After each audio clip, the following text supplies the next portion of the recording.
Imagine waking up to visibly brighter, clearer, and more even-toned skin, all while using ingredients straight from your kitchen. Sounds too good to be true? Not with aloe vera and turmeric. This combination is a powerhouse for natural skincare. Let's start the recipes. Take 4 tablespoons of aloe vera gel.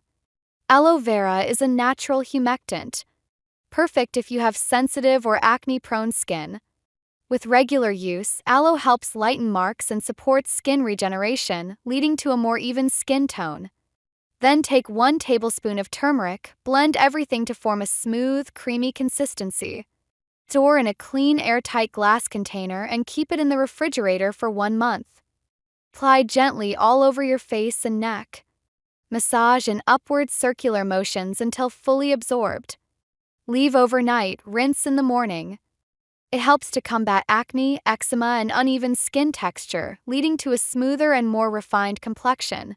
Don't forget to like, subscribe, and hit that bell icon for more skin-loving recipes.